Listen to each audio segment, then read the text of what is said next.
지난 시간에 하나님의 작정에 대한 이야기들을 했다면 오늘은 근데 하나님이 그러면 영원전에 작정하신, 결정하신, 불변하게 미리 정하신 이것이 실제로 역사 속에 시간과 공간 속에서는 이게 어떻게 이게 실행이 되는가를 아는 게 중요합니다.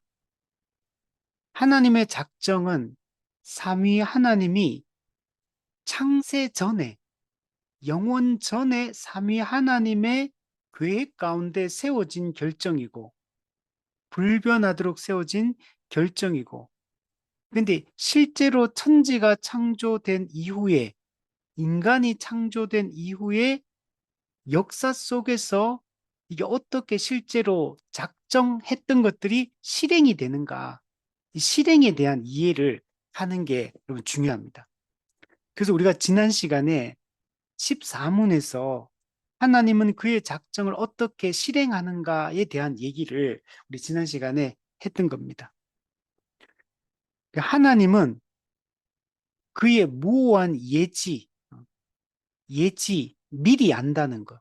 하나님이 모든 걸 작정하셨으니까 하나님은 일어날 모든 일을 미리 다 알고 있는 겁니다. 예지하는 거죠. 그래서 그 예지와 또 하나님의 자신의 뜻에 자유롭고 불변하는 경륜에 따라 예, 하나님은 자유롭게 모든 걸 결정하셨고 불변하게 미리 작정하셨거든요. 그래서 하나님 작정하셨기에 예지를 또 하는 겁니다.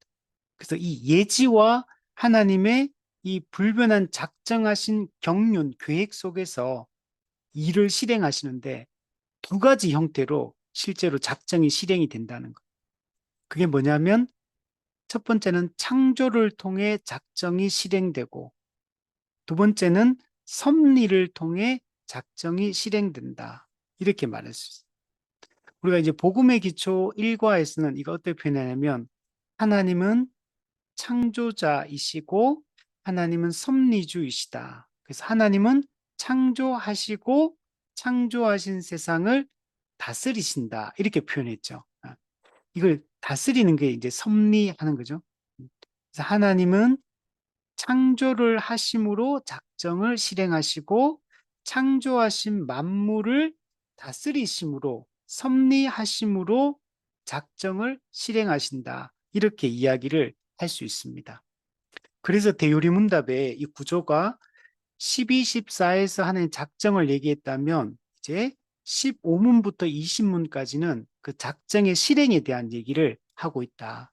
그 15에서 17까지 하나님의 이 창조를 통해 어떻게 작정이 실행되었는지 18에서 20문까지는 하나님의 섭리에 의해서 작정이 실행되고 있는가를 보여주고 있다.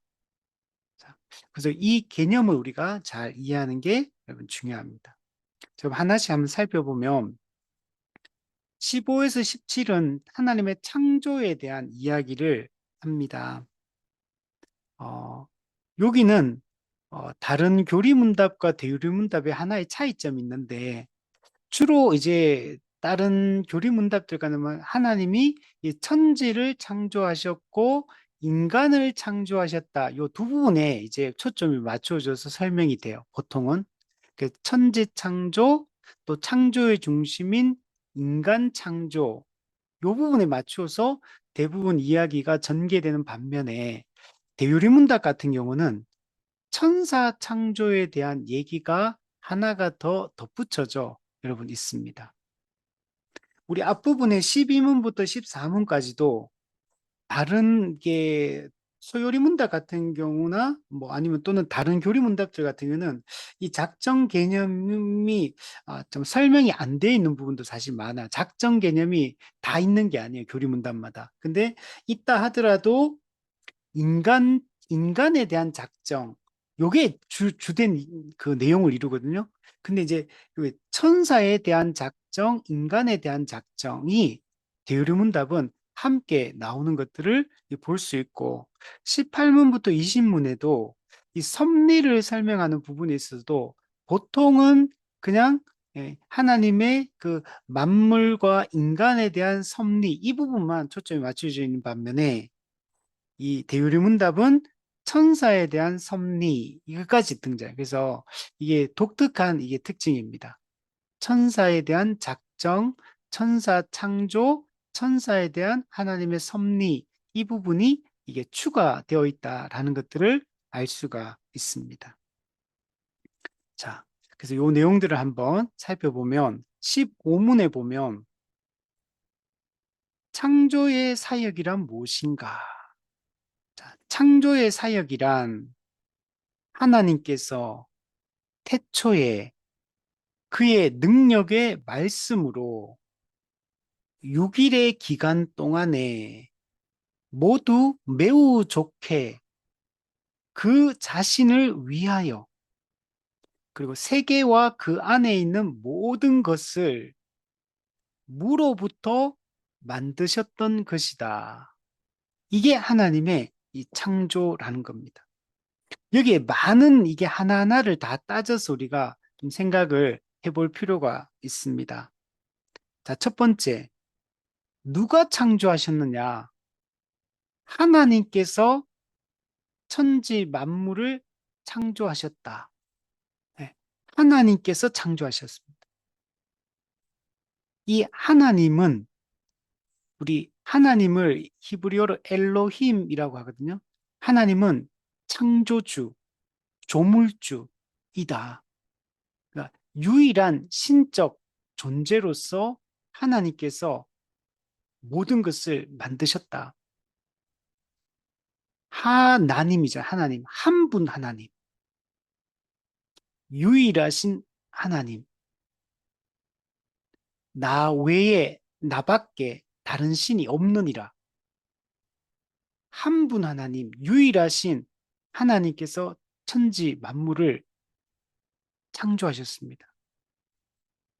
이 하나님은 전지하시고 전능하시고 완전하시고 편재하시고 불변하시고 무한하시고 가장 지혜롭고 가장 거룩하시며 가장 능력이 뛰어나신 그런 분이십니다. 그래서 이 하나님은 여러분 초월자 하나님이십니다. 초월자. 초월성을 가진 우리 이 피조 세계를 인간을 뛰어넘어 계시는 그런 분이에요.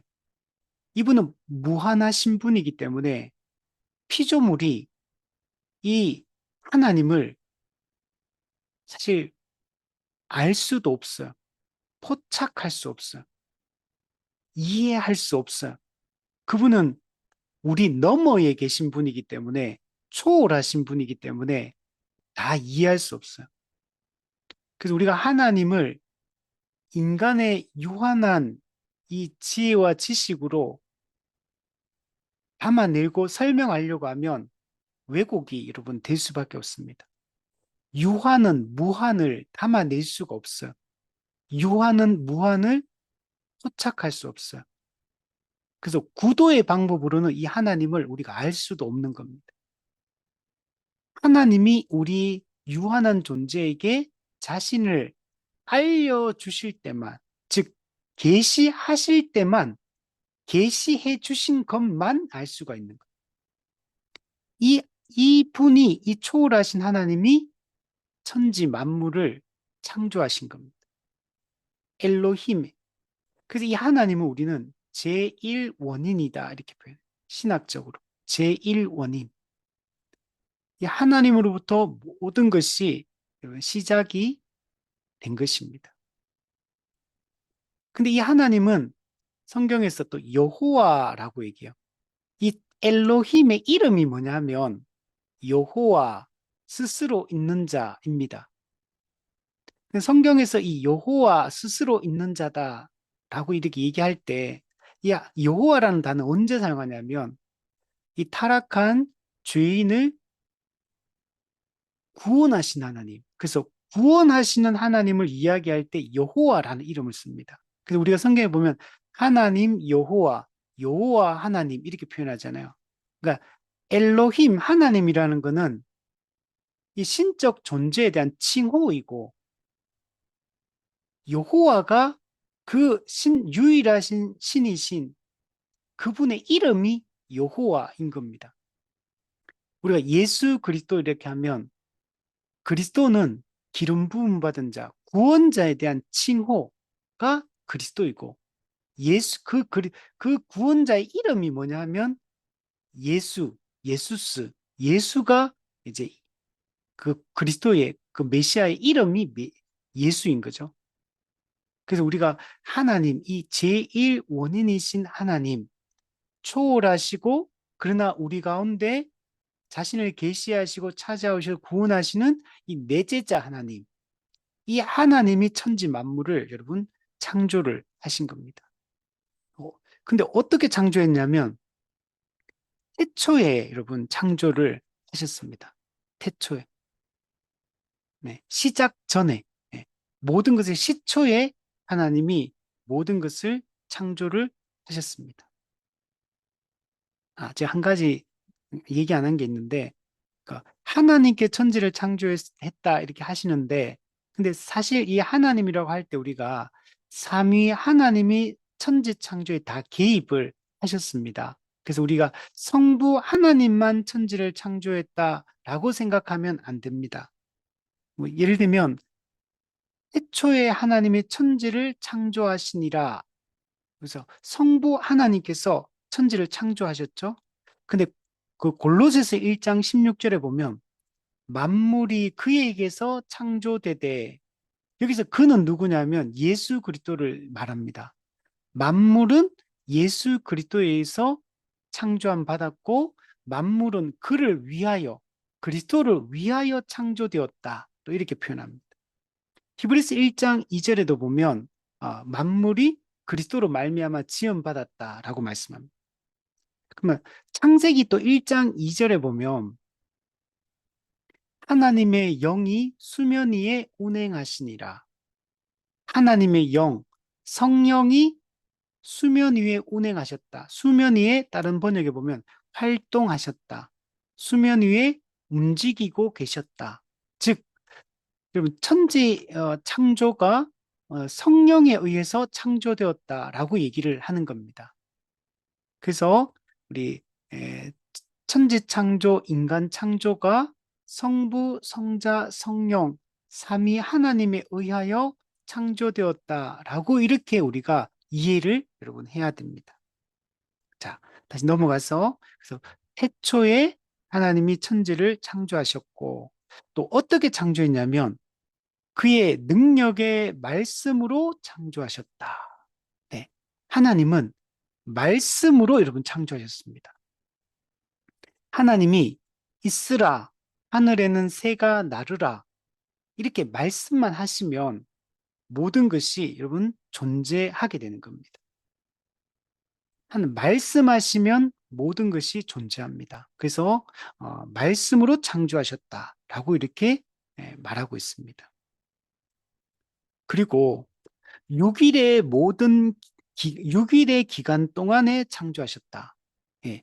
그러니까 천지 만물이 언제 창조되냐면 1일부터 6일까지 6일 동안에 천지 만물이 인간까지 다 창조가 여러분 되었습니다. 우리 창세기 2장 1절부터 3절에 보면 천지와 만물이 다 이루어지니라. 예. 천지와 만물이 다 이루어지니라. 하나님이 그가 하시던 일을 일곱째 날에 마치시니 네. 창조 사역을 마쳤다라고 얘기하는 거예요. 그가 하시던 모든 일을 그치고 네, 그쳤다. 그러면 모든 걸 완벽하게 마무리했기 때문에 하던 그 일을 그쳤다라고 얘기합니다. 그래서 일곱째 날에 안식하셨다 이렇게 표현합니다. 그래서 1일부터 6일까지 우리 첫째 날부터 빛을 만들고 공창을 만들고 식물을 만들고 동물을 만들고 또 이게 곤충도 만들고 물고기도 만들고 나무와 새도 만들고 인간도 만들고 또 하늘과 또 우주에 있는 모든 해, 달, 별도 만들고 이 모든 우리가 눈에 보고 있는 이 모든 것을 6일 동안 다 만들었다는 것. 그리고 저녁이 되고 아침이 되었다. 이런 표현들이 있잖아요. 그래서 이 6일 동안 창조되었다는 말을 우리는 어떻게 봐야 되냐면 말 그대로 그냥 6일 동안 창조되었다. 이렇게 6일 창조를 우리는 분명하게 믿어야 됩니다. 왜냐하면 이 6일, 날이라는 말을 히브리어로 욤이라고 하는데 이 욤을 하루 24시간으로 해석하지 않는 사람들도 많아요. 근데 우리는 성경에 있는 우리가 성경 해석의 원칙을 따라 우리가 그대로 나를 있는 그대로 그냥 문법적으로 문자적으로 우리가 날 24시간 그래서 6일 이렇게 창조되었고 일곱째 날 7일째 하나님이 모든 일을 거치고 안식하셨다. 이렇게 우리가 여러분 받아들여야 되는 겁니다. 근데 어떤 분들은 이 요음을 하루 24시간으로 해석하지 않고 어떤 긴 기간으로 이렇게 해석하는 분들도 있습니다. 근데 그렇게 해석할 이유가 전혀 없는 겁니다. 그냥 우리는 성경에 있는 그대로 우리가 눈으로 읽었을 때 당연히 이게 하루 24시간을 의미하는 것으로 이해를 하잖아요. 그래서 요음을 당연히 그렇게 해석을 해야 됩니다.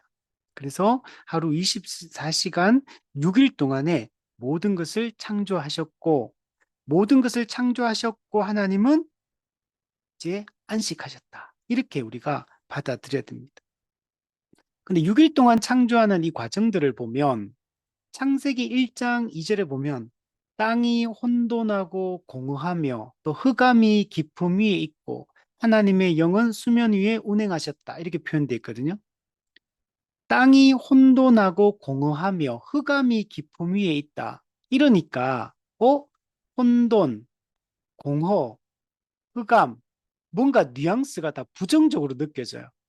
그래서 이걸 사람들이 해석을 할 때 또 엉뚱하게 해석해서 사탄의 그 죄의 영향으로 말미암아 이 세상이 혼돈하고 흑암이 깊음 위에 있고 공허한 세상이 되었다. 이렇게 해석하는 분들이 있는데 이거는 잘못된 해석입니다.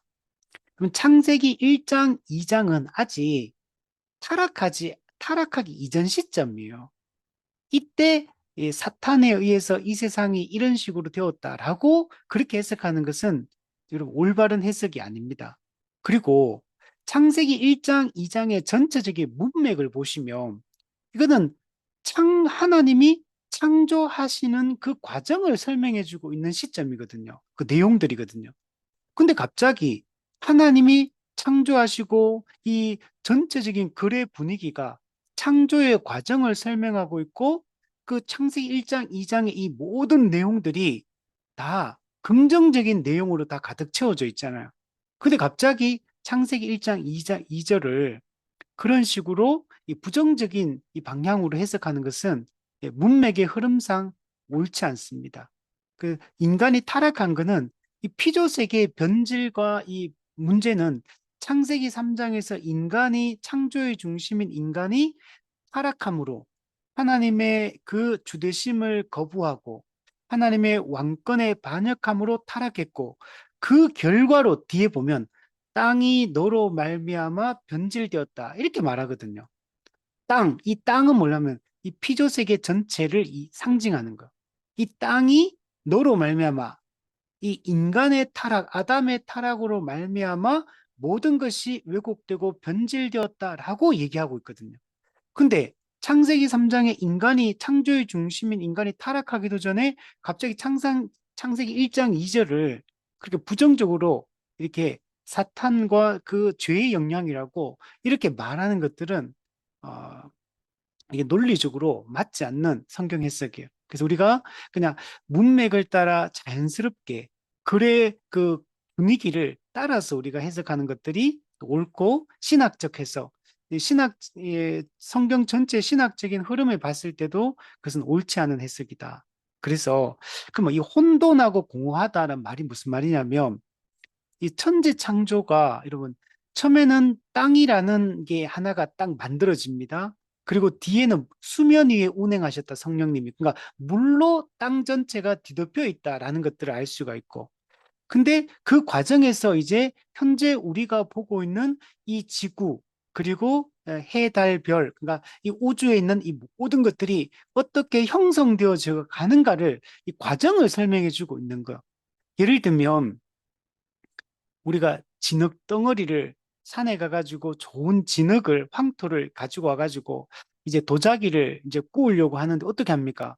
물을 부어서 반죽을 하고 그러면 이제 반죽된 하나의 덩어리가 이제 진흙 덩어리가 하나 딱 생기잖아요.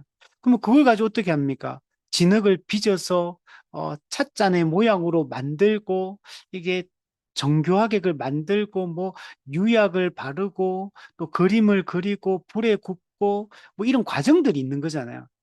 이런 과정을 도자기가 만들어지는 그 과정을 보여주는 것처럼 창세기 1장은 1장 2장의 내용들은 1장은 그 과정을 상세하게 설명해 주고 있는 것으로 우리가 이해를 하면 되고 창세기 2장은 특별히 인간 창조에 대해서 다시 더 이게 더 클로즈업 해가지고 이제 그걸 더 자세하게 상세하게 설명해 주고 있는 게 창세기 2장의 내용이다. 이렇게 해석을 해야 되는 거예요.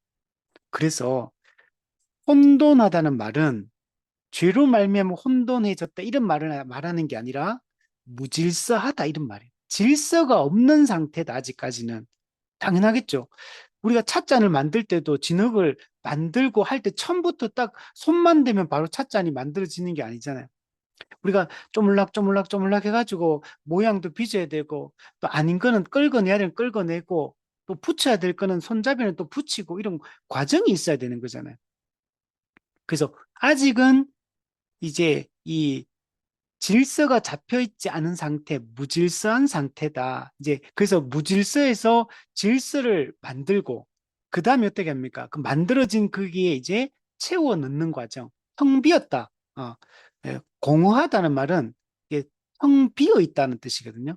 그 텅 비어 있는 곳에 모든 것들을 채우는 과정, 충만하게 채우는 과정을 이제 뒷부분에서 이제 설명을 하고 있는 거예요. 그래서 1일부터 3일까지는 무질서한 세상에 질서를 부여하고 4일부터 6일까지는 텅 빈 세상을 채우는 식물, 동물, 인간 이 모든 것들을 충만하게 채우는 과정들을 보여주고 있다. 이렇게 이해를 해야 되고 흑암이 깊음 위에 있다. 그러면 이 흑암을 성경에서는 분명히 빛과 어둠을 대조를 하고 있습니다. 어, 그래서 이 빛은 우리가 이제 하나님과 올바른 관계 속에 진리 가운데 거하는 상태를 이 빛의 상태로 설명하고 어둠의 상태를 하나님을 반역하고 떠나 죄의 상태에 머물러 있는 걸 어둠의 영적 어둠에 이제 있다. 이렇게 성경에서는 분명히 이 대조적으로 설명을 하고 있는데 그런데 창세기 1장 2절에 나오는 이 흑암이 깊음 위에 있다. 이 말을 그 타락 이후에 빛과 어둠을 대조하는 그 개념을 끌고 와가지고 여기에 적용하는 것은 올바른 성경 해석의 원칙이 아니에요.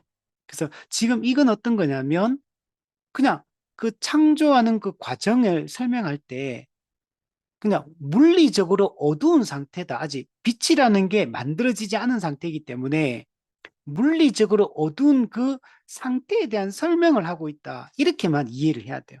그래서, 이 혼돈한 세상, 무질서한 세상을 질서 있게, 그 다음에 공허, 텅 비어 있는 세상을 채우고, 그 다음에 물리적으로 어둠, 빛이 아직 없는 상태, 어두운 세상을 이제 빛을 만들어서 세상을 밝히는 이제 이런 작업들을 창조의 과정을 설명하고 있다. 그래서 이게 6일 동안 이루어진 일이다라고 이렇게 생각을 해야 되는 겁니다. 자, 그리고 하나님이 이 모든 것을 창조하시고 나서 매우 좋게 창조하셨다 그랬잖아요. 그 우리가 창세기 1장을 보면 하나님이 보시기에 좋았더라. 보시기에 좋았더라. 이렇게 말씀하시다가 마지막 날에는 그 말하면 하나님이 지으신 그 모든 것을 보시니 보시기에 심히 좋았더라. 심히 이 메오드 히브리어로 굉장히 좋았더라. 대단히 좋았더라. 음. 이거 왜 그렇게 합니까? 하나님이 모든 것을 계획하시고 설계하시고 이게 하셨는데, 그리고 이제 실제로 그 계획하신 대로 모든 것을 만드셨는데, 그 만든 것이 하나님이 원래 계획했던 대로 완벽하게 만들어졌다. 그렇기 때문에 하나님이 보시기에 심히 좋은 겁니다. 하나님이 계획하신 대로 완벽하게 만드셨다라는 걸 말씀하고 있는 거예요. 당연하겠죠. 하나님은 완벽한 설계를 하셨고 또 완벽하게 그것을 이제 실행을 해서 그것을 작품을 만들어낸 거.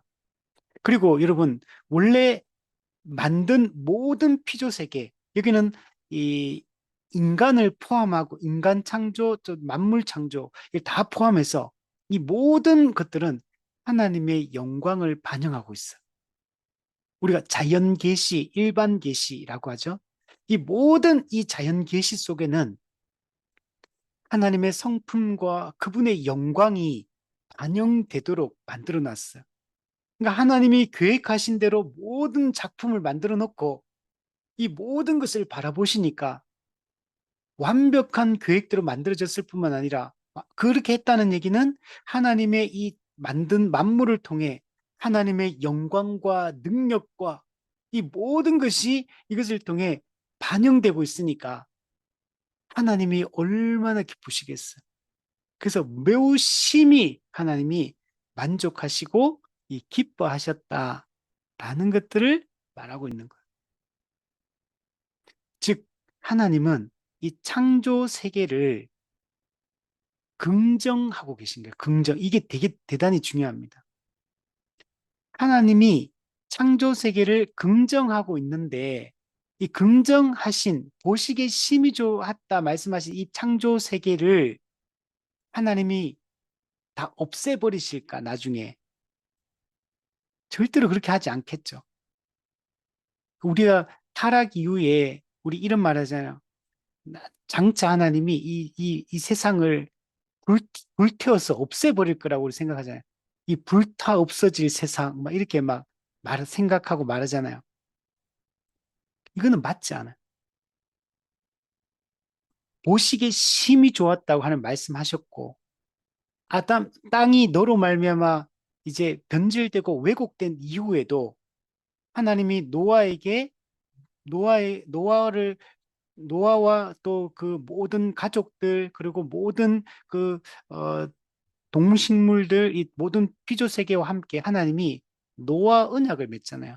무지개 언약. 이 노아 언약의 핵심이 뭐냐면 하나님이 보시기에 심히 좋다라고 말씀하셨던 이 창조 세계를 버리지 않겠다는 거. 이게 노아 언약의 핵심이요. 즉 창조 언약의 재확인이에요. 창조 언약을 재확인, 즉 창조 세계를 계속 보존하고 유지하시겠다라고 말씀하시는 거예요. 이 노아 언약이 정말 얼마나 이게 중요한지 몰라요.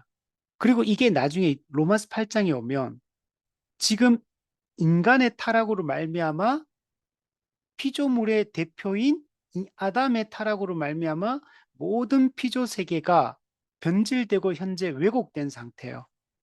땅이 그래서 창세기 우리 그 3장의 인간 타락 이후에 땅이 엉겅퀴를 내 가시덤불을 내고 이런 것들이 전부 다 이 피조 세계가 이 변질되고 왜곡된 얘기를 하는 거예요. 인간도 왜곡됐지만 피조 세계 전체가 다 왜곡이 된 거죠. 그러나 로마서 8장에 보면 현재는 피조물이 썩어짐의 종로로 하고 있지만 그러나 피조물은 하나님의 아들들이 나타나기를 고대하고 있다. 하나님의 아들들은 누구냐면 택함 받은 하나님 백성들을 이야기하고 하나님이 타락한 인간 중에 일부를 창세전에 그 깊으신 뜻대로 선택하셔서 그를 위하여 예수 그리스도를 보내시고 그리스도의 십자가 사역으로 말미암아 하나님의 창세전에 택한 자기 백성들을 구원하실 것을 말씀하셨거든요. 그래서 하나님의 아들들이 나타난다는 얘기는 뭐냐면 예수 그리스도의 십자가 사역으로 말미암아 타락한 죄인들 중에 일부가 하나님의 뜻 가운데 예, 구원을 받는 걸 얘기해요. 이 구원이 완성될 때 피조 세계가 전체가 회복되고 어, 회복되고 새롭게 될 것이다 라는 얘기를 하는 거예요. 그걸 사도행전에서는 만물이 회복된다. 이렇게 만물의 회복을 기다린다라고 표현하고 있고 에베소서 1장 10절에 보면 하늘에 있는 것과 땅에 있는 것과 땅 아래에 있는 모든 만물이 그리스도 안에서 통일된다. 만물의 통일. 만물이 통일되는 거면 통일된다는 말 하나 된다는 얘기잖아요. 만물이 통일된다는 얘기. 그리스도 안에서 이 말은 그리스도의 십자가 사역으로 말미암아 단순히 인간 영혼만 구원받는 게 아니고 피조세계 전체가 회복될 것을 말씀하고 있는 것. 그래서 이걸 신학적으로 표현할 때 신학자들은 우주적 구속, 우주적 회복이라는 용어 표현을 씁니다. 이걸 성경에 다른 표현을 한다면 요한계시록 21장 뭐 내가 만물을 새롭게 하노라. 만물, 이 만물은 피조세계 전체를 얘기하는 거. 인간을 포함하여 이 만물을 새롭게 한다. 이 새롭게 한다. 이게 어, 그 헬라어에 이 새롭게 한다는 단어는 네오스가 있고 카이노스가 있거든요. 네오스는 어, 그러니까 새로운 걸, 없던 걸 다시 만들어내서 이렇게 새롭게 하는 걸 네오스라고 얘기하고 모든 걸 다 폐기 처분시켜버리고 아무것도 없는 것을 다시 새로운 뭔가를 만들어내서 새롭게 하는, 세상을 새롭게 하는 걸 네오스라고 얘기하고 카이노스라는 얘기는 인간의 죄로 말미암아 타락으로 말미암아 모든 게 변질돼서 이 세상이 변질되고 왜곡된 이 세상인데 현재 이 모든 천지 만물을 이 현재 있는 이것을 다시 새롭게 하는 거, 기존의 것을 다시 새롭게 하는 거, 이걸 카이노스라고요. 그 하나님께서 내가 만물을 새롭게 하노라 이 말은 카이노스를 얘기하는 거. 인간의 타락으로 말미암아 변질되고 왜곡된 이 세상을 다시 새롭게 하겠다. 이걸 이사야스나 베드로후서나 요한계시록에서 뭐라고 표현하냐면 내가 새 하늘과 새 땅을 창조하노라 이렇게 말하는 거예요. 새 하늘과 새 땅을 창조한다. 이게 완성된 회복된 하나님 나라의 영토가 되는 겁니다. 여기 새 하늘과 새 땅, 이곳이 우리가 앞으로 장차 살게 된 땅이에요. 즉, 창세기 1장, 2장에서 인간 창조, 천지, 만물 창조를 하셨는데, 그게 창세기 3장의 인간의 타락으로 인간의 이 타락, 이 피조세계 전체의 변질과 왜곡으로 결과되었는데, 창세기 3장에서 여자의 후손이신 예수 그리스도를 보내주심으로 다시 이 모든 만물을 하나님 나라를 회복하겠다 약속했고 그 여자의 후손으로 예수 그리스도가 인간의 몸을 입고 성육신하시고 그분이 가지고 대속적 죽음을 통해서 십자가의 죽음을 통해 모든 것을 회복하시는 거예요. 그래서 인간이 구원받기 시작하고 그래서 구원받은 그 백성들이 누구냐면 교회가 된 거죠. 그리고 예수님이 재림하실 때 인간 구원의 완성이 인간의 구원의 완성이 이루어지고 피조 세계의 완전한 회복, 즉 만물이 새로워지는 처음 하늘과 처음 땅이 없어지고 이게 갱신, 새로워져서 새 하늘과 새 땅으로 피조세계 전체가 회복되어지는 우주적 구속이 일어나는 이것이 우리가 바라보는 완성된 하나님 나라의 모습이고 그러면 그 완성된 하나님 나라 천국은 어디냐? 당연히 창세기 1장, 2장에서 하나님이 만드신 이 지구를 중심으로 한 이 우주 전체, 이 피조세계 이것의 회복과 갱신 이것이 우리 천국이 여러분 되는 겁니다. 이게 종교개혁자들이 이야기했던 이 올바른 이 개혁주의 성경적 종말론의 이 개념이에요. 우리가 천국 그러면 어떻게 생각합니까? 이 세상은 불타 없어지고 새로운 어떤 뭐 제4차원의 무슨 세계 또는 어떤 영적인 세계 뭐 어떤 다른 어떤 곳으로 우리가 이동하는 거라고 생각을 하잖아요.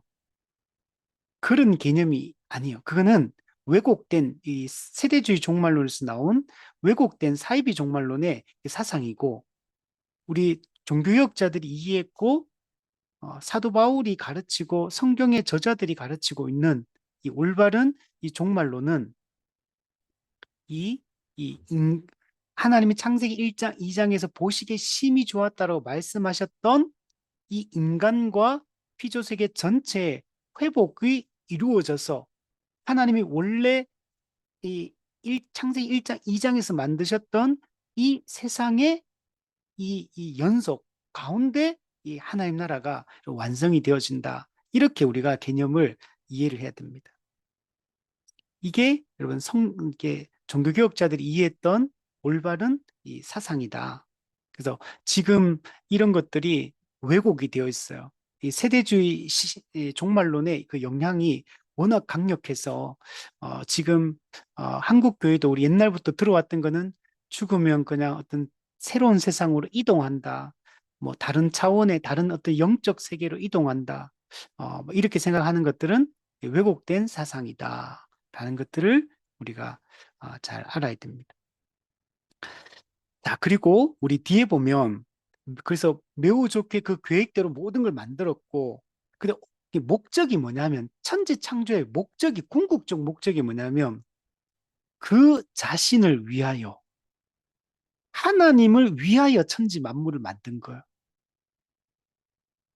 우리 이사야 말씀에도 보면 내 영광을 위하여 창조한 자를 내게 오게 하라. 우리 인간을 창조한 것도 내 영광을 위하여, 하나님의 영광을 위하여 창조한 거야. 우리 고린도 전서 10장에도 보면 먹든지 마시든지 무엇이든지 하나님의 영광을 위하여 하라 그러잖아요. 또 만들어진 존재의 목적 자체가 뭐냐면 하나님의 영광을 위하여 만들어졌어. 이걸 우리 대요리문답 1문에서 뭐라 그랬습니까? 하나님, 하나님이 인간을 창조하신 이 제일 되는 목적이 뭐냐? 인간의 가장 높은 목적, 주된 목적이 뭐냐? 하나님을 영화롭게 하고 그를 영원토록 즐거워하는 것이다. 이게 여러분 인간을 만들고 이 모든 천지 만물을 만든 목적입니다. 창조의 궁극적인 목적은 하나님의 영광을 위하여 하나님을 위하여 만든 거예요. 그래서 여러분 성경에서 가장 큰 어떤 보면 가장 어떻게 보면 이렇게 우리가 개념적으로 보면 가장 높이 올라가면 뭐가 있냐면 하나님의 영광이라는 개념이 나와요. 영광. 하나님의 영광. 이 모든 것이 그 가보면 거기까지 거기에 마지막으로 도달을 여러분 하게 됩니다. 그래서 창조의 목적도 우리 뒤에 보면 섭리의 목적도 그리고 하나님의 작정의 목적도 천사를 만든 목적도 인간을 만든 목적도 하나님이 이 모든 만물을 다스리는 목적도 전부 다 뭐로 기록되어 있냐면 하나님의 영광을 위하여. 그래서 우리는 우리의 존재의 이유는 존재의 가치는 하나님과 올바른 관계 속에서 하나님의 영광을 위하여 살아갈 때만 존재의 의미를 여러분 가지는 겁니다. 우리가 공부를 하는 것도 일을 하는 것도 건강을 지키는 것도 일상의 삶을 살아가는 것도 결혼을 하는 것도 자녀를 양육하는 것도 모든 목적은 하나님의 영광을 위한 것임을 우리 잊지 않아야 됩니다. 자, 그리고 뒤에 보면 세계와 그 안에 있는 모든 것을 무로부터 만드셨다. 자, 만들었는데 뭘 만들었느냐? 세계, 그 안에 있는 모든 것. 우리 에베소서나 골로새 이걸 뭐라고 표현하냐면 하늘에 있는 것, 땅에 있는 것, 땅 아래 있는 것 이렇게 표현했어. 이게 이제 천지 만물을 얘기하는 거죠. 이 모든 것들을 하나님이 만드셨다. 하나님이 창조하지 않은 것들 없어. 여기 심지어 뭐가 천사까지도 다 하나님이 만든 이 피조물들입니다. 근데 어떻게 만들었냐면 무로부터 만드셨다. 무, 없을 무. 예. 아무것도 없는 것에서 모든 걸 만들어내신 것. 여러분, 태초에 천지를 창조하신 창세기 1장 1장 1절 이전. 그걸 우리가 신학기 영원전이라고 하거든요. 태초 전. 예. 그때는 오직 삼위 하나님만 존재했어요. 삼위 하나님 이외에 그 어떤 것도 존재하지 않아요. 물질 없습니다. 시간, 공간 없어요. 오직 그냥 여러분 이 개념이 저도 이해는 우리가 안 되죠. 그럼 창조가 되면서 물질 세계가 만들어진 거. 천지가 창조되면서 시간이라는 게 시작이 됐어. 공간이라는 게 시작됐어. 창조 이전에는 시간, 공간, 물질이 없어요. 오직 삼위 하나님만 존재를 하셨던 겁니다. 근데 한 삼위 하나님이 작정을 실행하사 이 모든 것들을 만드셨거든요. 태초에 천지 만물이 시작되면서 시간, 공간, 물질이 시작이 여러분 된 겁니다. 그래서 무에서 유를 창조했다. 이걸 잘 보여주는 게 로마서 4장 17절에 보면 하나님을 어떻게 설명하냐면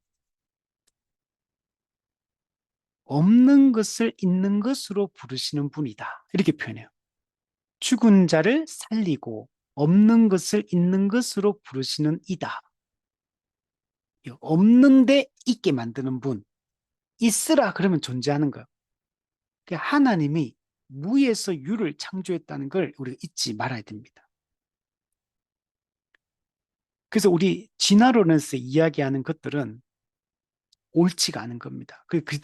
그리스도인은 이 진화론을 받아들일 수가 없는 거. 진화론은 그냥 우연히 모든 게 만들어졌다는 거.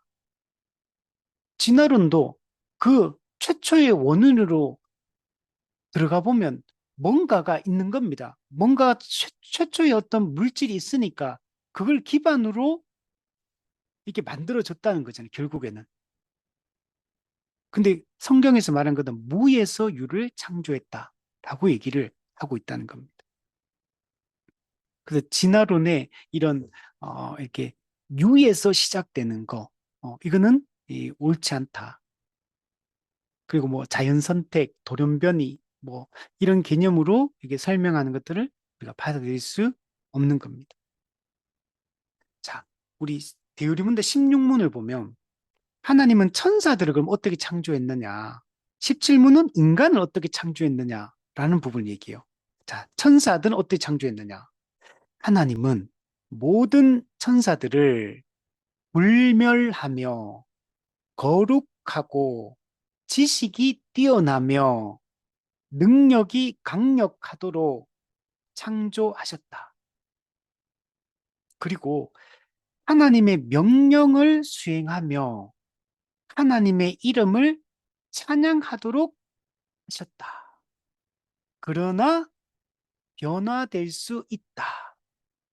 네, 정말 저는 이 문구를 보고 감탄을 했어요. 와, 이게 정말 이 교리를 정말 잘 만들었다. 이 문구를 그 당시 얼마나 이걸 고민했을까. 이 웨스트민스터 이 5대 표준 문서가 만들어질 때 이게 시간이 엄청 오래 걸리거든요. 몇 년이 걸려요. 이거 만드는데. 그래서 이걸 다듬고 또 교정하고 토론하고 이걸 엄청난 많은 시간들 많은 사람이 참여해서 이 작업을 해서 이걸 만들어내는데 이 문구 보세요. 와, 천사가 어떤 존재인지를 예, 이 짧은 이 문장 한 문장 속에 다 담아내고 있잖아요. 자, 기본적으로 천사는 어떤 존재냐? 히브리스 1장 14절에 보면 모든 천사들은 섬기는 영이다. 자, 기본적으로 우리가 알 수 있는 거는 천사는 영적 존재입니다. 영, 육체가 없어요. 영이라는 걸 알 수 있고, 두 번째, 만들어진 목적이 뭐냐면 섞이는 영이다. 예, 섞이기 위하여 만들어진 거예요. 그럼 누구를 섬기냐? 구원받을 상속자들을 위하여 섬기라고 보내심이 아니냐? 구원받을 상속자가 누구예요? 우리 인간들을 얘기하는 거예요. 하나님이 창세전에 택하시고 자기 백성으로 삼으시고 구원하시는 구원받을 상속자 그랬으니까 우리 인간이 자유의지로 타락했는데 타락한 인간 중에 일부를 하나님이 창세전에 선택하셨어요. 그리고 이들을 이 죄의 문제를 해결하기 예수님을 보내주셨고 그 예수님 십자가 죽음을 통해서 우리의 죄의 문제가 이제 해결될 수 있게 되었어요. 그 누구든 이제 그 하나님의 은혜로 믿는 자는 성령님에 의해서 그리스도의 십자가 구속 공로가 각 개인에게 적용되어서 우리가 실제로 구원을 받아요. 그래서 우리가 누구냐? 구원받을 상속자. 우리 로마스의 말씀처럼 우리는 상속자다. 하나님의 상속자, 그리스도와 함께한 상속자, 이 갱신된 세상의 상속자. 우리가 이 후사 상속자예요. 우리를 섬기라고 하나님이 천사를 만든 거예요. 근데 천사는 그의 명령을 수행한다. 즉 하나님의 명령을 수행해요. 그 천사들은 하나님의 명령에 따라 구원받은 상속자들을 섬기라고 보낸 만든 존재, 창조된 존재가 누구냐? 천사다. 그 천사는 또 히브리스 말씀 보면 종이라고 표현, 종. 우리는 하나님의 자녀라고 표현되잖아요. 하나님의 아들이라고 표현돼요, 성경에서. 하나님의 형상으로 지음받은 하나님의 자녀, 아들이라고 표현된 반면에 천사는 하나님이 부리는 종이에요. 하나님을 수종드는 종. 이게 천사야. 그래서 인간과 천사가 신분이 달라요. 우리는 하나님의 자녀라고 표현돼요. 양자로 입양된 자녀가 되었고, 천사는 아니요. 종. 하나님을 뜻을 받들어 수종드는 종으로 이렇게 지원받았다. 이거 알 수 있어요. 근데 원래 하나님이 천사를 만들 때 불멸하며, 그러면 천사는 죽지 않습니다. 천사 중에 일부가 타락을 했는데, 천사 중에 타락한 천사, 타락했다고 해서 천사가 죽진 않아요. 불멸합니다. 안 죽어요. 그냥 나중에, 그래서, 어, 아선하게 원래 천사를 만들었는데, 천사의 일부가 아까 끝에 보면 변화될 수 있다. 예. 천사가 자유의지로 하나님을 거부하고 하나님께 반역해서 타락을 해서 천사가, 예, 천사의 일부가 변질되고 왜곡이 된 거, 타락해서. 그래서 성경에 보면 범죄한 천사들이다. 이렇게 표현해요. 유다스라든지 베드로후스도 보면 범죄한 천사들이다. 또 자기 지위를 지키지 아니하고 자기 처소를 떠난 천사들이다. 자기 지위, 원래는 하나님을 수종들고 구원받을 상속자를 섬기라고 지원받은 존재거든요. 근데 자기 처소에서, 자기 지위에서 떠나서 이렇게 타락해서. 그래서 범죄한 천사들이다. 이렇게 표현을 하고 있어요. 그 대장이 누구냐?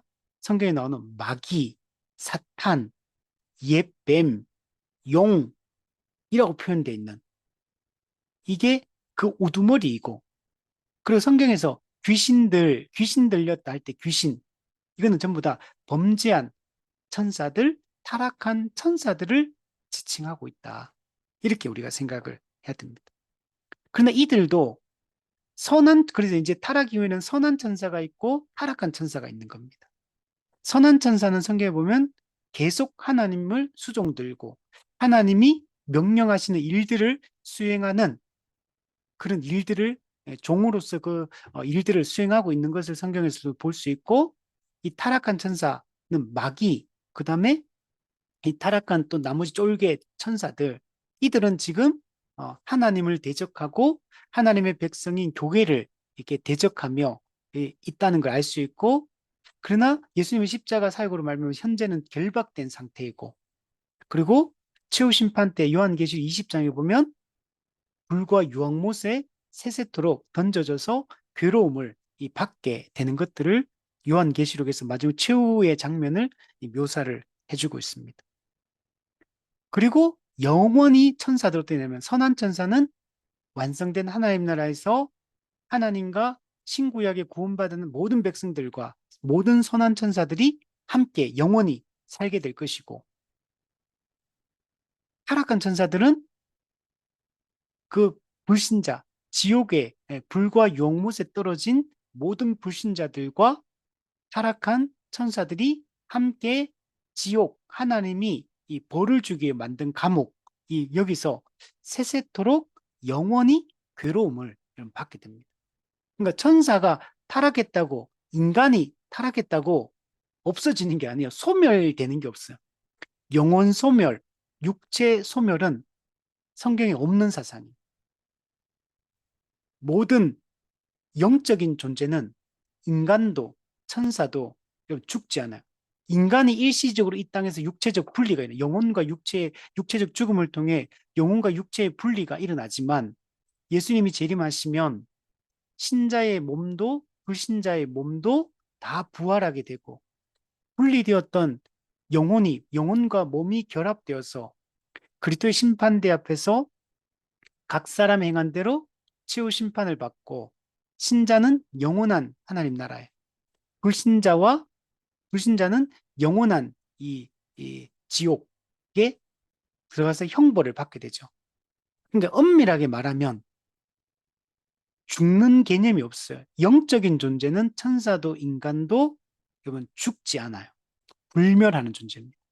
우리 옛날에 뭐 진시황제 이런 사람들이 뭐 불로초 뭐 이런 거 해가지고 영원히 살려고 막, 지금도 과학적으로 의학적으로 인간의 수명을 점점 늘리고 영원히 죽지 않는 이런 이렇게 불사하는 이런 존재를 만들려고, 이거는 육체적인 의미인 거예요. 육체적으로 안 죽으려고 하는 거고, 이 육체적 죽음은 성경에 기록돼 있어요. 육체적 죽음은 영적 죽음, 타락의 결과로 온 게 육적 죽음, 영원한 죽음. 그래서 일시적으로 육적 죽음으로 육체와 영혼의 분리는 있지만, 그 어, 영혼은 곧바로 천국, 곧바로 지옥 가고, 중간 상태 동안에 그 몸은 잠시 묻혀 있다가 예수님 재림하시면 신자든 불신 몸이 다 부활하기 때문에 죽는 게 없어요. 천사도 마찬가지입니다. 원래 불멸하는 존재로 만들어졌고, 또 모든 천사는 원래 거룩하게 만들었어요. 선하게 만들었어요. 근데 자유의지가 있어요, 천사도. 그래서 하나님께 반역해서, 고의적으로 반역해서 마귀와 그 귀신들, 범죄한 천사들이 타락을 하게 된 겁니다. 근데 이 원래 천사는 불멸, 거룩, 그리고 지식이 뛰어나요. 하나님이 주신 이 지식을 가지고 하나님을 원래 수종 드는 존재예요. 그리고 천사도 능력이 강력해요. 우리 성경에 나타나 있는 이 천사들을 보면 선한 천사들도 능력을 가지고 있다는 걸 알 수 있고, 타락한 천사들도 능력을 가지고 있어요. 그래서 요한계시록을 보면 특히 타락한 천사들의 마귀가, 용이 그 권세를 두 짐승, 적그리스도와 거짓 선자에게 주는 내용들이 나오거든요. 그래서 막 죽은 자를 막 살리고, 그리스도를 모방해서 죽은 자를 살리고 막 기적을 베풀고 능력을 행사해서 사람들을 미혹하는 내용들이 등장을 합니다. 분명히 그러니까 천사도 능력이 강력해요.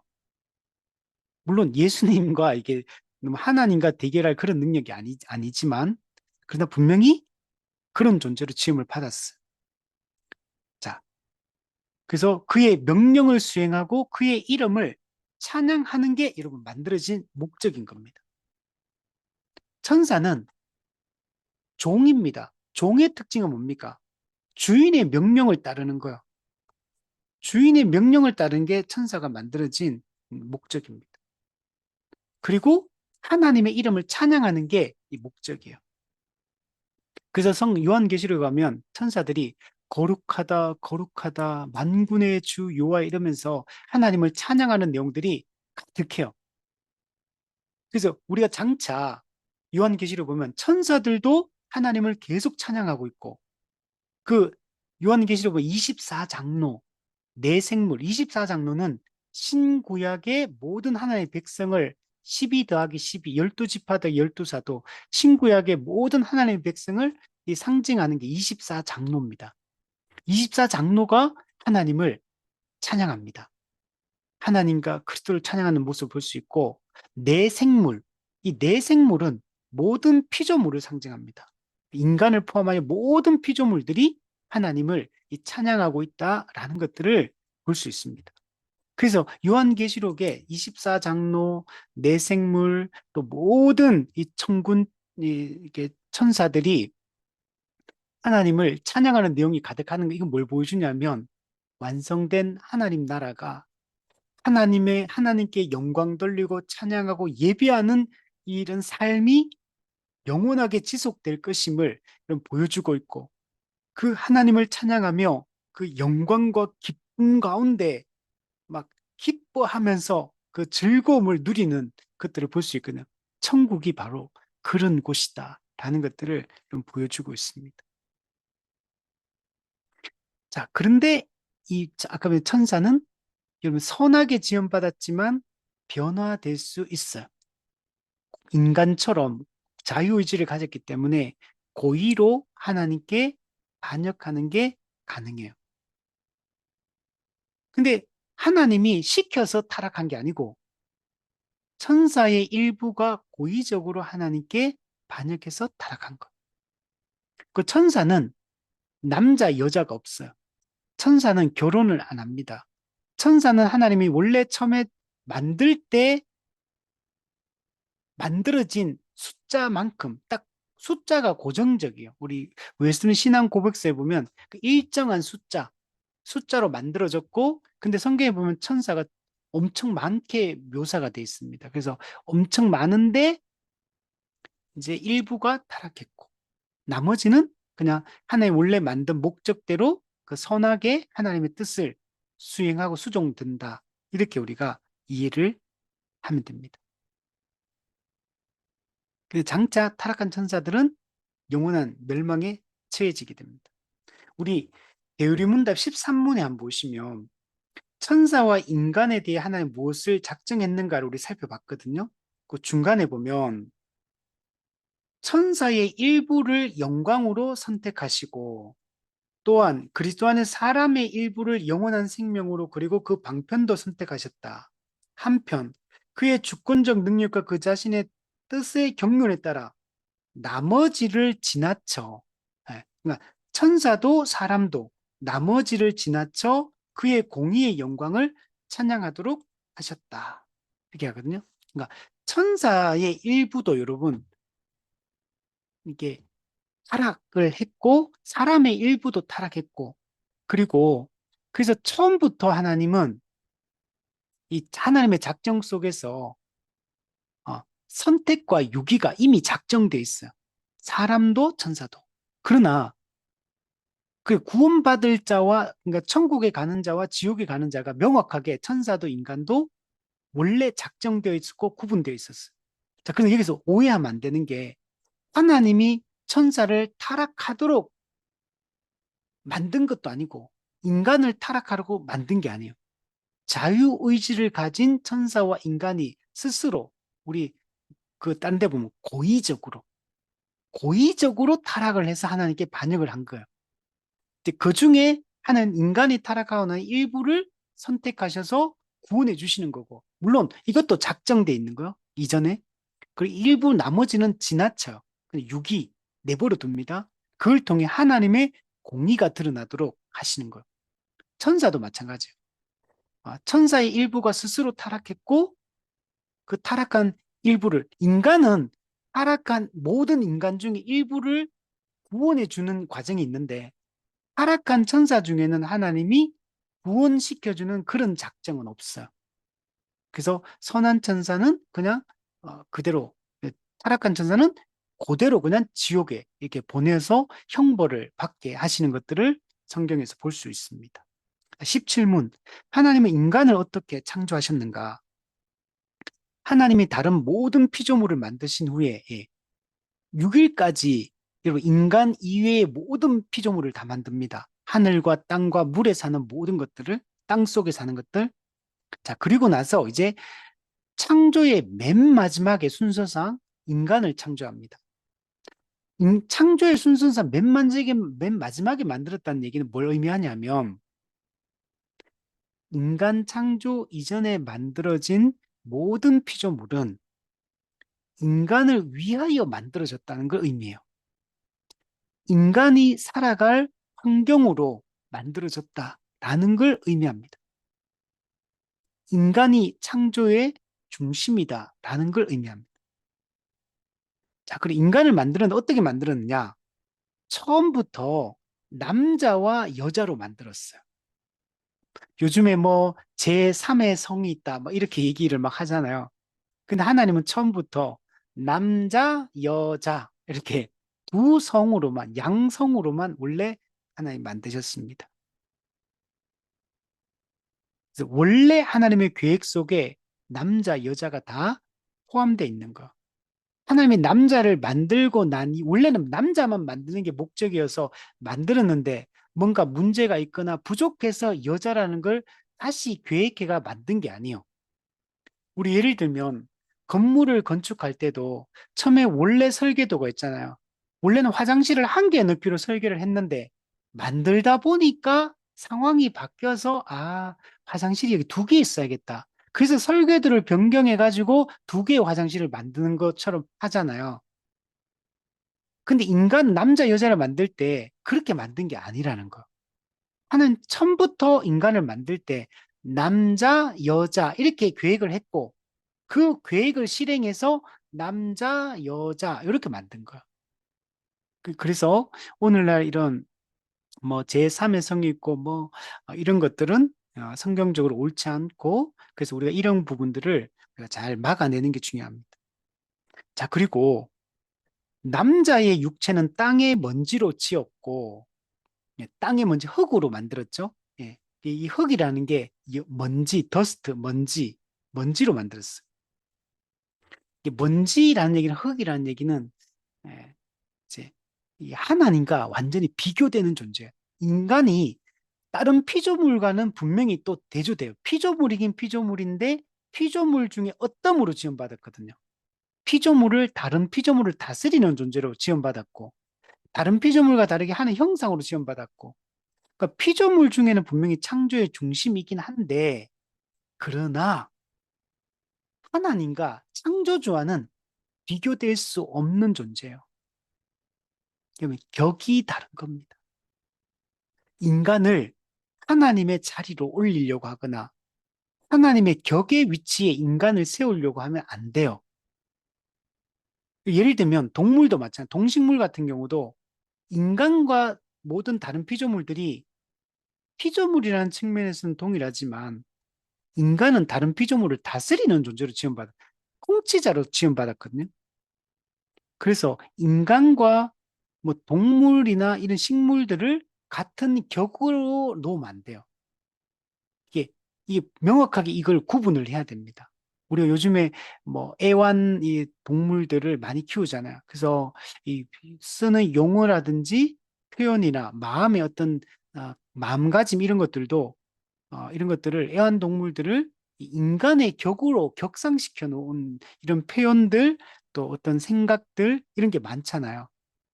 그런 것들은 성경적으로 옳지 않은 겁니다.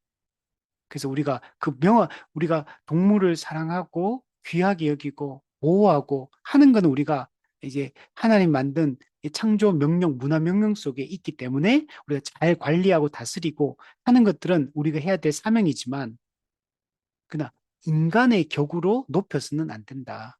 그래서 우리가 용어라든지 이런 걸 쓸 때도 명확하게 구분해서 우리가 사람에게 쓸 수 있는 표현과 말들이 있고 태도가 있고 동물에게 할 수 있는 것들은 다르다는 걸 우리가 인식을 해야 됩니다. 자, 어쨌든 남자는 그 흙으로 지원받았단 말이 이제 이런 창조주와 피조물의 이 질적 차이를 얘기를 해주고 있습니다. 자, 음,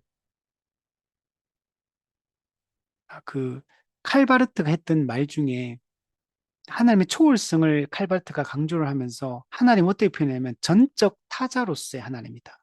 전적인 타자. 예.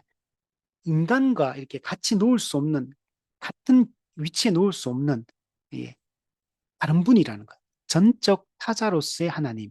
이 하나님의 초월성을 강조하는 표현이에요. 그래서 우리가 이 인간이 흙으로 만들어졌다는 게 하나님의 이 아주 하나님의 창조 중심으로 창조됐다는 측면에서는 매우 영광스러운 그런 말이지만 또 이 흙으로 지원받았다는 말 자체가 하나님과 질적 차이가 있다는 사실을 명확하게 보여주고 있다는 사실도 잊지 않아야 됩니다. 자, 그리고 나서 여자는 어떻게 만드냐면 처음부터 남자 흙으로 남자도 만들고 여자도 만들면 되잖아요. 근데 그렇게 안 만들어요. 남자를 흙으로 먼저 만들고 그리고 남자가 깊이 잠들었을 때 남자의 갈비뼈에서 뼈를 취하여서 여자를 만드는 것들을 볼 수 있고 이게 되게 중요한 의미가 있어요. 이거는 창조 질서를 보여주는 겁니다. 그래서 성경에 보면 어, 여자의 머리는 남자요, 남자의 머리는 그리스도요, 그리스도의 머리는 하나님이다 이렇게 되어 있어요. 그래서 이건 창조 질서를 이야기합니다. 그러면 머리라는 말, 여자의 머리가 남자니까 남자가 여자보다 더 우월한 존재냐? 그거는 아닙니다. 이게 남자의 머리라고 해서 남자가 여자보다 더 높다, 더 뛰어나다, 탁월하다, 우월하다 그런 얘기를 하는 게 아니에요. 남자와 여자는 같은 인격으로서 하나의 형상을 지음받은 자로서 동등한 관계입니다. 그러나 창조 질서상 머리다, 머리로서의 그 권위를 인정을 해야 돼요. 그래서 그런 측면에서 이 이야기를 하고 있고 또 갈비뼈는 뭐냐면 사람의 몸의 중심에 있잖아요. 이 갈비뼈에서 아담의 갈비뼈로 만들었으니까 남자와 여자가 어떠냐면 다른 존재가 아니라는 얘기예요. 이 연합된 존재다. 연합된 존재고 같은 존재다. 한 몸이다. 라는 걸 이 강조하는 말이 갈비뼈로 만들었다. 이제 이런 의미입니다. 자, 그리고 어, 어떻게 했냐면 남자와 여자를 만들었다면 여자로 하여 그 여자를 만들고 나니에 이 돕는 배필로 만들었다 이런 표현을 쓰잖아요. 예, 에제르 돕는 배필 알맞은 짝으로 만들었다 이렇게 표현해요. 자, 그러니까 원래 아담이 이 그 인간의 이렇게 머리고 인간의 대표고 또 모든 피조물의 대표가 아담이라고 성경에서 얘기를 하고 있어요. 근데 이 여자를 하와를 그 갈비뼈로 만들어서 이제 돕는 배필로 만들었다 이렇게 얘기하거든요. 그래서 남자와 여자가 돕는 배필 알맞은 짝으로서 하나님이 인간에게 원래 주셨던 사명이 만물을 다스리라 다스림의 사명인데 이걸 수행하는데 서로 힘을 합쳐서 돕는 배필로서 이 하나님이 주신 인간에게 주신 이 사명을 잘 감당해라. 모든 생물을 하나님의 뜻대로 다스림으로 하나님의 영광을 반영하고 나타내라. 이게 원래 이 돕는 배필을 만든 목적이에요. 그리고 아담과 하와는 단순히 부부로서도 이 돕는 배필의 관계이기도 한데 아담과 하와는 단순히 남녀로서만 이게 말하는 게 아니라 그 의미도 있지만 그보다 더 중요한 거는 인간과 인간, 사람과 사람의 관계가 어떠냐. 즉, 전체 인류의 관계, 전체 인간의 관계는 어떤 관계냐. 돕는 배필의 관계다. 그래서 인간에게 주신 다스림의 사명을 잘 수행함으로 하나님의 영광을 나타낼 것을 명령하고 있는 것. 그래서 이 아담과 하와의 이 한몸됨이 타락 이후에 뭐로 이제 나중에 다시 한몸됨이 이게 나타나냐면 교회의 한몸됨으로 나타나요. 근데 교회가 그리스도 안에서 한 몸 하나를 이루어서 교회가 서로 함께 받은 은사로 서로 협력해서 하나님의 영광을 나타내며 살아가는 거. 한몸된 이 삶을 살아가게 하는 걸로 나타나고 이게 예수님 재림 이후에 세상 전체가 한 몸 하나를 이루어서 하나님을 예비하고 이 섬기는 이 완성된 하나님 나라의 삶으로 이 한 몸됨이 완성되는 걸 볼 수 있어. 그래서 천국에서 교회의 삶이 뭐냐면 서로 받은 은사로 돕는 배필의 역할을 해서 하나님의 백성으로서 이 땅의 삶을 살아가는 것이고, 완성된 하나님 나라 천국에서는 신구약의 모든 하나님의 백성들이 서로가 완전하게 돕는 배필의 역할을 완벽하게 수행하는 이런 관계로서 모든 피조물을 다스리며 살아가는 세상의 모습이 완성된 천국의 여러분 모습입니다. 이걸 창세기 1장에서 이걸 1장, 2장에서 이걸 보여주고 여러분 있는 겁니다. 자, 그리고 뒤에 보면 그들에게 살아있고 합리적이며 불멸하는 영혼을 부여하고, 네, 살아있고 합리적이며 불멸하는 영혼을 여러분 부여했다. 물론 몸도 마찬가지, 몸도 불멸합니다. 이 당시에 타락하기 전에 몸이 안 죽어요. 육체적 죽음이라는 것은 인간의 타락으로 말미암아 여러분 찾아온 거예요. 영적 죽음이 찾아왔고, 그 영적 죽음이라는 말 속에는 육체적 죽음 그리고 영원한 지옥에서의 그 죽음을 내포하고 있는 겁니다. 그래서 하나님이 흙으로 사람을 만들고 생기를 그 코에 불어넣으시니 사람이 생명, 살아있는 존재가 되었다 했잖아요. 그래서 우리 사람은 몸과 영혼이 다 살아있고, 그리고 합리적이며, 이 합리적인 거는 우리 인간 세상의 그런 합리가 아니라 하나님의 뜻에 일치하는 걸 합리적이다라고 표현하는 거. 그리고 하나님의 뜻을 알고 그 뜻을 수행하며 하나님의 뜻대로 살아가는 이런 존재로, 그리고 불멸하는 그 영혼을 부여하시고 또 사람에게는 지식, 의로움과 거룩함을 주십니다. 그러니까 완전한 지식을, 타락전의 인간이 지식을 가지고 있고 의로움을 가지고 있어요. 이걸 마틴 노이존스 목사님은 원의라고 표현했어요. 원의, 의로움을 주셨고 거룩함. 그래서 타락하기 전이니까 이 거룩하고 거룩한 존재, 깨끗한 존재, 정결한 존재로 이렇게 창조를 했습니다. 그리고 하나님은 어떻게 다른 피조물과 결정적으로 차이 나는 게 뭐냐면 하나님의 형상으로 만들었어. 그 성경에서 하나님 모양과 형상이라는데, 모양과 형상은 같은 의미입니다.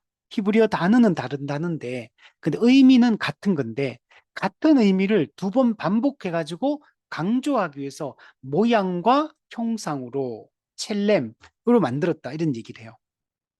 근데 이걸 뭐라 그러냐면 이마고 데이, 하나님의 이미지다. 이마고 데이. 하나님의 이미지로 인간을 만들었다. 즉 하나님의 이미지라는 얘기는 하나님과 닮은 꼴이라는 얘기예요. 하나님의 속성을 부여받은 존재로 만들었다는 거. 어떤 측면에서 마틴 노이존스 목사님은 그 교리 조직 신학에서 뭐라고 얘기하냐면 하나님의 형상을 영성, 영적 존재라는 측면에서 하나님과 인간은 닮은 꼴이다. 두 번째, 하나님의 그 인격성, 즉 지정의를 가진 인격이라는 측면에서 하나님과 인간은 닮은 꼴이다. 또 하나님의 통치권, 하나님이 왕으로 통치하는 존재인 것처럼 사람도 모든 피조물을 다스리는, 만물을 다스리는 대리 통치자로서의 권위를 부여받았기 때문에 이 측면에서 하나님과 인간은 닮은 꼴이다. 또 하나님의 도덕성, 하나님이 도덕적인 분이잖아요. 마찬가지로 사람도 하나님이 주신 율법에 따라, 그 율법에 따라 살아가는 이 도덕성을 가지고 있는 이런 존재다. 지혜와 거룩과 이 모든 것들이 하나님이 가지고 있는 것들인데 그걸 인간에게 부여해 주셨다는 것. 이런 게 전부 다 하나님의 형상에 해당하는 내용들이에요. 그중에 아주 중요한 부분이 아까 앞에서 얘기했던 영적 존재이며 또 지정의를 가진 인격적 존재이고 통치권을 가진 존재다. 이 세 가지가 가장 중요한 개념이에요. 그래서 인간은 그런 존재로 지음을 받았어요.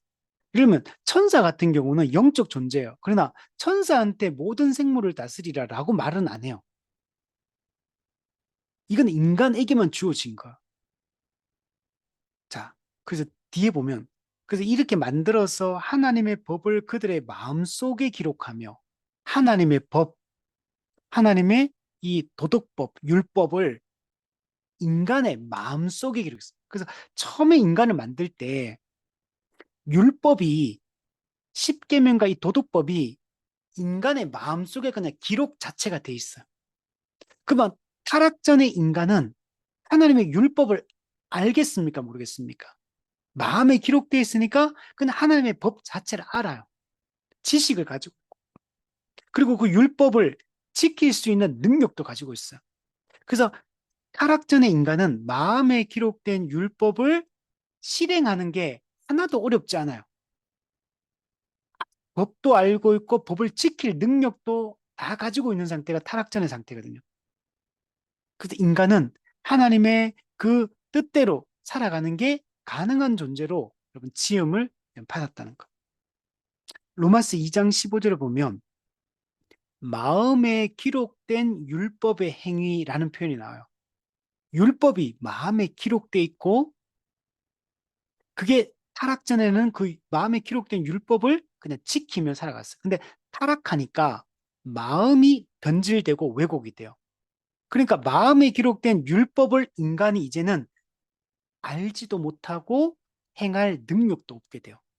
근데 100% 지식이 없어진 건 아니에요. 그래서 이제 근데 구원과 관련된 하나님과 관련된 이런 율법의 지식들은 다 잃어버렸어. 그래서 인간의 이 종교성이 왜곡된 신에게 다른 신에게 향하게 되고 인간의 이 마음이 악해져 가지고 양심을 통해 부패한 본성들이 나타나서 악을 저지르고 죄를 행하는 것으로 인간이 나타나고 있는 겁니다. 근데 성령님을 보내주심으로 우리의 굳은 마음을 제하고 부드러운 마음으로 바꾸어요. 그래서 마음의 회복이 일어납니다. 성령님이 우리에게 새 마음을 주신다 그랬어요. 예수 그리스도를 믿는 자에게는 성령께서 새로운 마음, 새 마음을 마음을 바꿔주세요. 마음이 바뀌니까 우리가 이제는 새로운 존재가 되고 새로운 존재가 되니까 마음에 기록된 율법의 행위를 이제는 성령의 도움을 통해 행할 수 있는 존재로 우리가 바뀌게 돼요.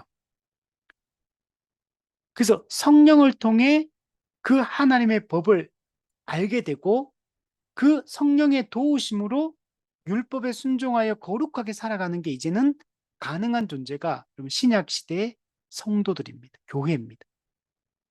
그러나 아직은 우리 죄성을 가지고 있기 때문에 여기에 저항하는 마음이 있어요. 그래서 아직은 100% 지키지 못해요. 그래서 우리는 어떻게 되냐면 사도 바울이 말한 것처럼 몸의 행실을 계속 죽여야 돼요. 우리의 죄와 피 흘리기까지 계속 싸워야 돼요.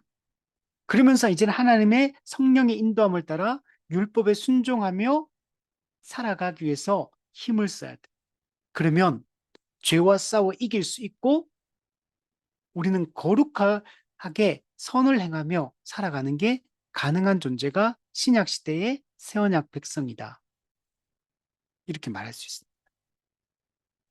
자, 그래서 법을 마음속에 원래는 기록했고 성취할 능력도 주시고 모든 피조물을 다스리도록 예, 모든 피조물을 생물을 다스리라. 이게 창조 명령, 문화 명령입니다. 그래서 대리 통치자로서 사람은 하나님의 통치권을 일부 위임받아 하나님의 뜻 가운데서 그분의 말씀 법에 따라 이 모든 피조 세계를 다스리는 게 인간에게 주어진 사명이고 이 인간에게 주어진 사명을 잘 수행할 수 있도록 하나님은 돕는 배필을 만들어서 서로 도와서 함께 이 사명을 수행하기 하며 살아가는 게 인간의 삶의 본질이고 부부관계, 결혼 제도의 본질이에요. 그래서 성경에서는 결혼을 불신자와 하지 말라라고 하는 이유가 이 인간을 만든 창조의 목적을 수행할 수 없기 때문에 불신자와의 결혼이 좀 안 되는 겁니다. 하나님의 뜻대로 사는 게 불가능해지기 때문에. 자, 요까지만 읽어보면 인간이 만들어졌을 때 얼마나 존귀한 존재로 대단한 존재를 만드는지 알 수 있죠. 그러나 뒤에 보면 타락할 수 있다. 예, 자유의지를 하나님이 주시는 거예요. 그러니까 인간을 처음에 만들 때 이런 어떻게 보면 하나님 입장에서는 이렇게 될 수 있는 가능성이 타락의 가능성이 있는 그런 존재 죄를 지을 수 있는 존재로 하나님이 그 위험 부담이 있는데도 불구하고 자유의지를 주어서 하나님과 인격적 사귐을 가질 수 있는, 스스로 선택하고 결정하고 하나님을 예배하고 하나님과 교제할 수 있는 이런 존재로 인간을 만든 겁니다. 아까 천사도 변화될 수 있다. 인간도 타락할 수 있다. 타락의 가능성이 있는 존재예요. 그러나 이제 예수님 재림 이후에는 인간이 완전하게 회복이 돼요. 그리고 이 타락 전에 창세기 1장, 2장의 인간의 상태와 하나님 나라 완성 이후의 인간의 상태는 달라져요. 어떻게 달라지냐면 창조의 상태와 영광의 상태는 한 가지 차이점이 있어요. 타락의 가능성이 있느냐, 타락의 가능성조차도 다 사라진 상태냐, 이 차이가 있어요. 그래서 타락 전의 인간과 완성된 인간, 천국에 들어간 인간은 다르다. 이 세상도 마찬가지예요. 타락 전 세상과 완성된 하나님 나라는 똑같지가 않아요. 그리스도를 통해서 이 창세기 1장, 2장의 에덴 동산의 그 상태를 능가하는 상태가 천국의 상태가 여러분 되는 겁니다. 근데 인간도 마찬가지고. 자, 하나님의 섭리를 한번 보면 18문에 하나님의 섭리 사역이란 무엇인가? 하나님의 섭리 사역은 그의 모든 피조물에 대한, 여기는 인간과 자연 만물에 대한 그의 가장 거룩하고 지혜롭고 능력 있는 보존과 다스립니다. 이것을 하나님의 섭리라고 얘기를 한다는 겁니다. 하나님은 창조하시고 모든 만물을 다스리는 분입니다. 창조만 하시고 떠나시는 하나님, 멀리 계신 하나님이 아니에요. 창조 작정을 실행해서 창조하실 뿐만 아니라 창조하신 세상을 또 섭리하심으로 작정을 실행을 하시는 겁니다. 하나님의 섭리는 큰 일, 작은 일, 중요한 일, 덜 중요한 일, 그리고 일어나는 모든 일들, 모든 것에 대해서 하나님은 섭리하십니다. 하나님의 섭리를 벗어나서 어떤 일들이 일어나지 여러분 않습니다. 그리고 하나님은 통상섭리, 비상섭리, 일반섭리, 특별섭리, 즉 일반적인 방식으로 섭리하시고 특별한 방식, 즉 기적을 통해서도 섭리하시는 분. 제2 원인을 통해서 일반적으로 섭리하시는 분, 기적을 통해 특별하게 섭리하시는 분. 하나의 섭리는 이 두 가지 방식으로 이루어진다라는 것들을 알 수가 있어요. 그래서 하나님은 가장 거룩하고 지혜롭고 또한 능력 있게 모든 것을 섭리하십니다. 하나님은 이 섭리는 세 가지가 있어요. 보존, 통치, 협력, 보존, 모든 걸 보존하십니다. 통치, 모든 걸 다스립니다. 협력, 제1 원인이신 하나님은 제2 원인을 통해서 협력하심으로 일하십니다. 그래서 우리가 이 통상섭리, 비상섭리, 창조, 통치, 보존, 통치, 협력, 요 섭리의 이 세 가지 이 부분들도 잘 이해됩니다. 그리고 하나님이 창조의 목적이 뭐라 그랬습니까? 하나님 자신의 영광을 위한 거라 그랬잖아요. 근데 섭리도 목적이 뭐냐면 하나님 자신의 영광을 위하여 섭리하십니다. 그리고 그들과 그들의 모든 행동을 조정하신다. 하나님의 섭리는 하나님의 선한 뜻대로 모든 것들을 조종하시고 이끌어 가시는 그런 방식으로 역사하십니다. 자, 19문. 천사에 대한 하나님의 섭리는 무엇인가? 하나님의 섭리에 의하여 그 자신의 영광을 위하여, 자, 천사에 대해서 선택과 유기라는 작정을 하셨고 그걸 실제로 실행을 하시는데 그 목적이 뭐냐면 하나님의 영광을 위하여 하나님이 천사를 섭리하셔서 일부의 천사를 선택하시고 일부의 천사를 내버려 두시는 방식으로 일하시는 겁니다. 그래서 그들과 그들의 모든 죄를 제한하고 정함으로써 천사의 일부가 자의적으로, 예, 천사가 타락하는데 자의적으로 타락하는데 이걸 하나님이 허용하신 거. 왜냐면 자유의지로 그걸 하는 것들 하나님 막을 수는 없거든. 막진 않으세요. 막으면 안 되죠. 그럼 자유의지가 아니가 되니까. 그러니까 자의적으로. 그리고, 그러나 타락한 천사는 회복이 안 됩니다. 타락한 인간은 은혜로 회복이 되지만, 타락한 천사는 회복이 될 수 없어요. 그래서 죄와 저주로 타락하게 허용하셨다. 허용할 수밖에 없어요. 허용 안 하면 그는 기계가 되고 로봇가 돼버리고 자유의지를 제한해버리는 게 되기 때문에 하나님 그렇게 하실 수는 없어요. 자유의지를 줬다는 말 자체가 스스로 결정하는 걸 권한을 줬다는 얘기이기 때문에 그걸 허용하시고, 그 나머지 타락하지 않은 천사들은 거룩하고 행복하게 세워 그의 기쁘신 뜻대로 그들 모두를 사용하여 하나님의 능력과 긍휼과 공의를 시행하도록, 즉 하나님의 뜻을 수종들도록 하나님의 선한 천사들을 사용하신다 라는 것들을 볼 수가 있는 겁니다. 그래서 아까 전에 13문에 봤죠. 천사의 일부를 영광으로 선택하시고 나머지를 지나쳤다 그랬잖아요. 그래서 천사에 대한 선택과 천사에 대한 유기라는 이 작정, 예정이, 여러분, 천사의 예정이 있다는 걸, 우리가 이중 예정이 있다는 걸 이해를 해야 되는 겁니다. 자, 마지막으로 20문. 창조된 인간에 대한 하나님의 섭리는 무엇인가? 창조된 상태에서 인간에 대한 하나님의 섭리는 그를 낙원, 에덴 동산에 만들어 두셨죠. 그리고 그 에덴 동산을 가꾸도록 임명, 즉 모든 생물을 다스리라, 관리해라, 청지기적 사명을, 대리 통치적 사명을 주십니다. 그리고 땅의 모든 소사를 먹을 자유를 줬다. 모든 걸 임의로 마음껏 먹어라. 대신에 땅의 동산 중앙에 있는 선악을 알게 하는 나무의 열매는 먹지 말라. 이것만 금지하고 나머지는 마음껏 먹고 싶은 대로 배부르게 풍성하게 하나의 나라를 누려라 라고 하십니다. 그리고 모든 피조물을 그의 통치하에 대리 통치자로서 모든 생물을 다스리게 하셨고, 또 그의 도움을 위해, 즉 모든 피조물을 통치하고 다스리는데 도움을 위해 결혼을 제정하셨다. 그래서 돕는 배필로 만들어서 이 일들을 수행하게 하셨다라고 말씀합니다.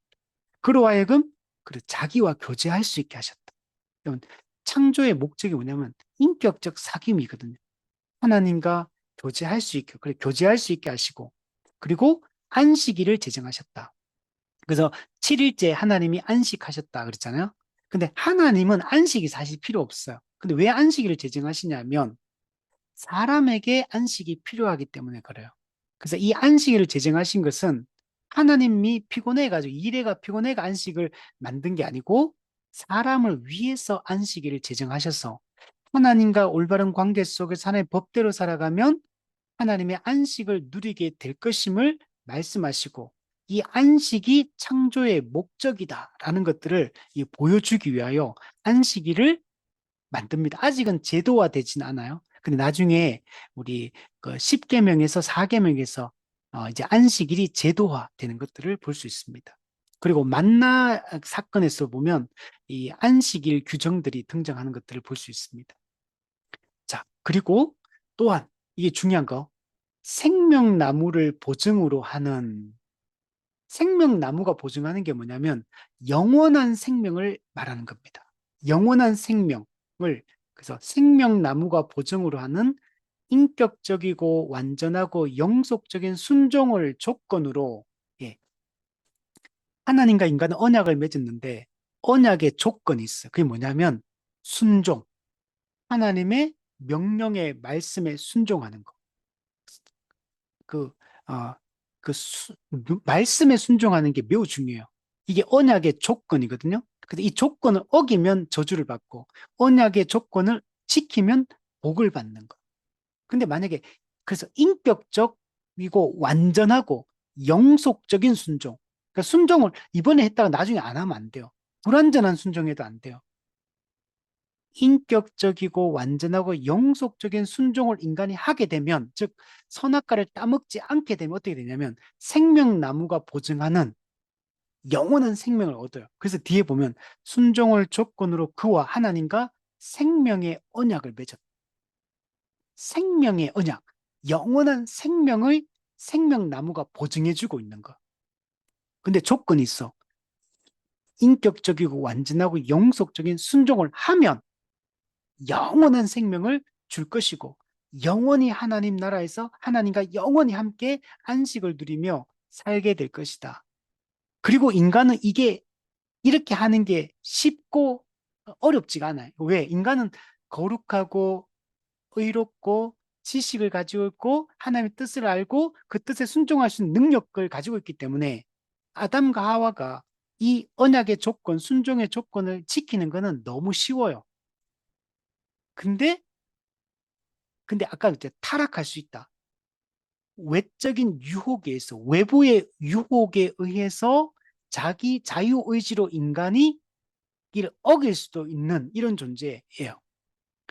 그래서 하나님이 이런 존재이기 때문에 이렇게 되지 않게 하기 위하여, 하나님 나라 안에서 에덴 동산 안에서 계속 영원히 살게 하기 위하여 이 하나의 금지 명령을 줬어요. 뭐냐면 사망의 형벌로서 선악을 알게 하는 나무 먹는 것을 금지하였다. 하나님은 지금 에덴 동산에 이미 뒀잖아요. 즉 하나님 나라 안에 이미 들어와서 살고 있어. 하나님과 함께 복을 누리며 안식을 누리며 생물을 다스리며 행복하게 살고 있는데, 근데 이렇게 순종을 계속하면 어떻게 되냐면 테스트를 통과하게 되는 거. 그러면 생명나무가 보증하는 영원한 생명나무 열매를 먹게 되고 영원한 생명을 얻게 되어서 타락의 가능성이 사라진 완전한 하나님 나라를 이루게 돼요, 원래는. 근데 그게 원래 하나님의 목적이에요. 타락이라는 건 하나님의 계획이 원래 없는 거예요.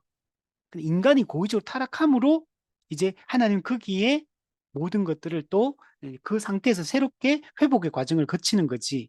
원래 이렇게 되도록 하나님 만든 게 아니에요.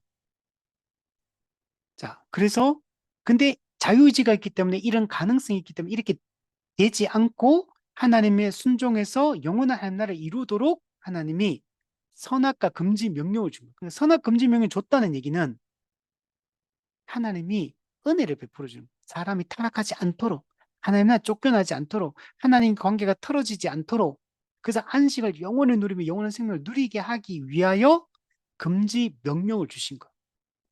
괜히 선악과 만들어가 인간을 골탕 먹인다 이렇게 생각하면 안 되고, 오히려 우리에게 이 영원한 복을 주시기 위하여 금지 명령을 주어서 이렇게 되지 않게 하기 위하여 이걸 한 거예요. 대신 이걸 어기게 되면 사망의 형벌, 반드시 죽으리라. 하나님과의 영적 죽음, 관계의 끊어짐을 겪게 되고 영원한 진노의 지옥 심판에 떨어지게 될 거다라는 걸 미리 경고하신 것. 그렇게 되지 않게 하기 위해서. 우리 신해산 하나님 강림하실 때도 이 경계를 넘어서지 말라. 이 산을 침범하는 자는 반드시 죽으리라. 그래서 미리 경고하는 목적은 뭡니까? 그렇게 하나님에 의해서 심판받아 죽지 않게 하기 위하여. 그래서 언약의 복을 누리게 하기 위하여 그 명령을 주시는 것. 이게 하나님이 인간에 대한 섭리예요. 근데 인간은 실제로 변질되었고, 근데 그 모든 문제를 해결하기 위하여 여자의 후손이신 예수님을 보내시고 가지고 대속적 죽음을 통해 이 모든 것을 회복할 수 있는 길을 열어주신 것. 누구든지 이제 예수님 믿으면 구원받아 하나님 원래 계획하셨던 영원한 하나님 나라에 들어갈 수 있게 되는 겁니다. 자, 이게 하나님의 섭니다. 네, 우리 오늘은 여기까지 하도록 하겠습니다.